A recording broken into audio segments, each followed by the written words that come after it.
Всем привет, с вами Фуза, и вы на канале Pinball Russia. Сегодня будет достаточно интересный выпуск, поскольку я покажу вам самый старый автомат в моей коллекции и, естественно, расскажу его правила. Итак, перед вами Whirlwind, переводится как «Вихрь». Этот автомат практически мой ровесник. Он был выпущен в 1990 году компанией Williams Pinball. По версии Pinsight на текущий момент он занимает 53-ю строчку в рейтинге всех пинболов. Оригинальный тираж этой игры 7304 экземпляра. Дизайнером этой игры был легенда пинбол-индустрии Пэт Лоуэр. Этому геймдизайнеру на сегодняшний момент 70 лет, и он до сих пор проектирует новые пинболы, работая в компании Jersey Jack Pinball. Огромную известность ему принесли два легендарных пинбол-стола — это Twilight Zone и Addams Family, которые он спроектировал еще в начале 90-х, но до сих пор эти автоматы входят в топ лучших пинболов за все время. Итак, давайте вернемся к Whirlwind. В этом пинболе используется сегментный двухрядный дисплей. Изначально он был газоразрядный, но это уже новая версия на светодиодных индикаторах. В этом пинболе есть две особенности на бэклассе. Для тех, кто не в курсе, бэкласс — это стекло с названием игры. Графическим дизайнером этой игры был Джон Йосси. Именно он изображен в качестве водителя автобуса. Вторая фишка — Пэт Лоуэр и Джон Йосси были фанатами бейсбольной команды Chicago Cubs. В самом раннем тираже вот эта вот буква W была наклейкой, отклеив которую можно было увидеть логотип этой бейсбольной команды. В последующих версиях логотип заменили на W, а наклейку убрали. Теперь давайте перенесем свой взгляд непосредственно на поле этого автомата и посмотрим, что находится там. В игре 3 флиппера, 2 инлейна, 2 аутлейна и 2 слингшота. Между двух флипперов находится столбик с резинкой, который иногда очень выручает. В центральной части поля находится 5 различных стендап-таргетов. В этой игре 6 поп-бамперов, 3 красных в верхней части поля и 3 желтых в левой части поля. Под желтыми поп-бамперами находятся 2 скупа. Также здесь присутствуют 2 рампы, левая и правая. В левую рампу можно попасть только с правого верхнего флиппера. С правой рампой все поинтереснее. В конце правой рампы находится разделитель, который меняет направление движения шариков. А в начале рампы находится специальный механизм, который поднимает и опускает начало правой рампы. Таким образом, вы можете попасть не только на рампу, но и под нее, где находится так называемый соусер. На поле также присутствуют 3 лупа — левый, центральный и правый. В начале правого лупа находится спиннер. И последние элементы, о которых мы не сказали, это дроп-таргеты. 3 из них находятся в центре, и еще один маленький дроп-таргет с изображением торнадо в верхней части поля. Еще один уникальный механизм этой игры — 3 разных по размеру диска на поле, но о них я расскажу чуть-чуть попозже. В этом пинболе как такового финального задания нет. Также в нем нет и ball save. Его нет совсем. Ни в обычной игре, ни в мультиболах. Если проиграете шарик, то второго шанса уже не будет. Вот такой вот пинбол для настоящих мужиков. Прежде чем рассказать, в чем тут смысл игры, давайте расскажу, какой здесь скиллшот. Тянете планжер таким образом, чтобы он попал в любой из дроп-таргетов по центру. Чем больше одним шариком вы их собьете, тем больше очков получите. Основной смысл этой игры в том, что вам нужно закрывать разные стороны света, которые обозначены цветными иконками. Северо-запад — желтая иконка с буквами NW. Ей соответствуют 2 цели, подсвечиваемые желтыми стрелками. Следующая сторона света — северо-восток. Красная иконка с буквами NE. Ей соответствуют также 2 цели с красными стрелками. Дальше оранжевая иконка с буквами SE. Это юго-восток. Ей также соответствуют 2 цели на поле с оранжевыми стрелками. И последняя сторона света — зеленая иконка, на которой написано SW — юго-запад. Этой иконке также соответствуют 2 цели на поле с зелеными стрелками с надписью SW.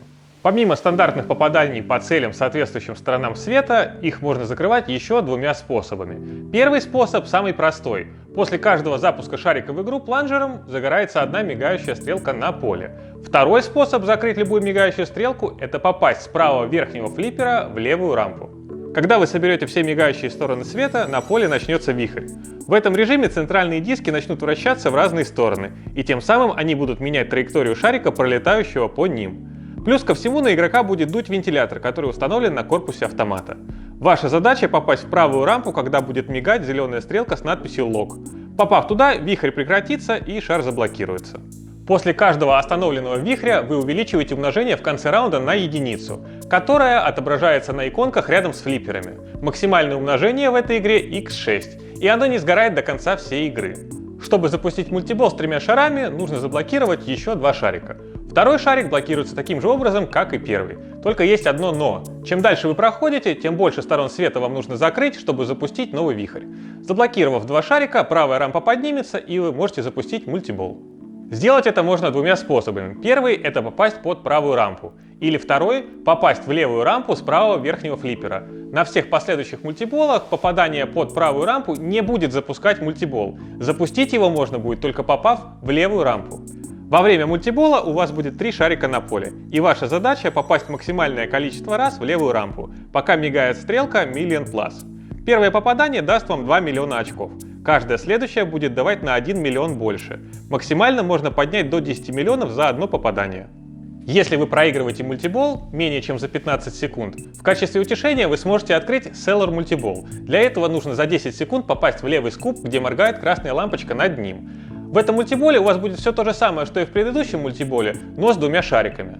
Теперь поговорим о правом скупе. В нем можно получить случайную награду, когда над ним горит или мигает желтая лампочка.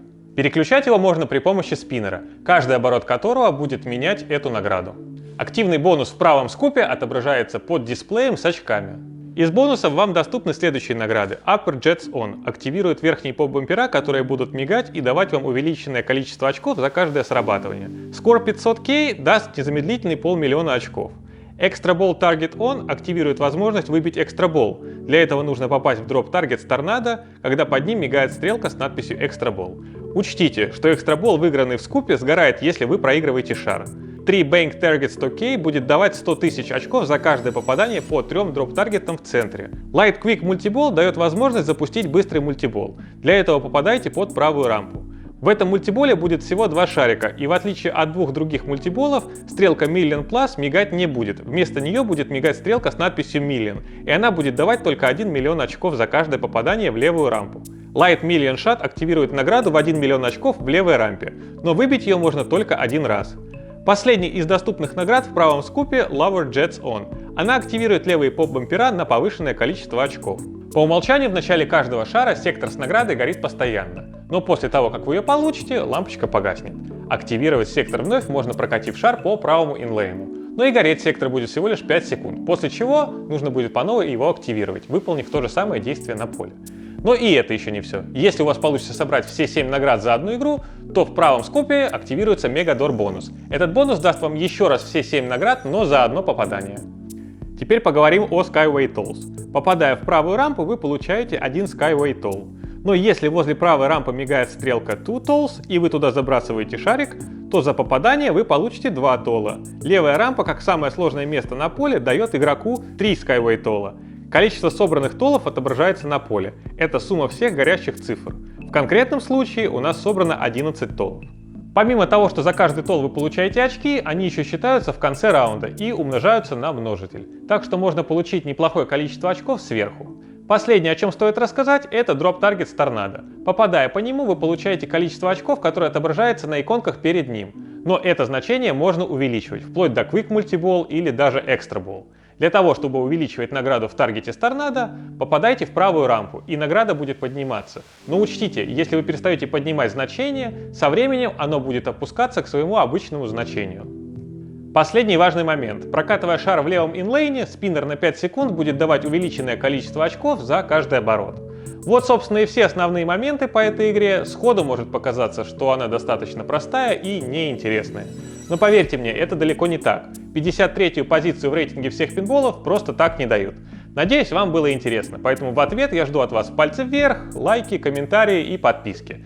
На следующей неделе, в воскресенье 28 августа в 19:30 по Москве, поиграем в него лайвом, так что ждем всех на наш стрим. Всем спасибо за просмотр, увидимся на следующей неделе. Пока!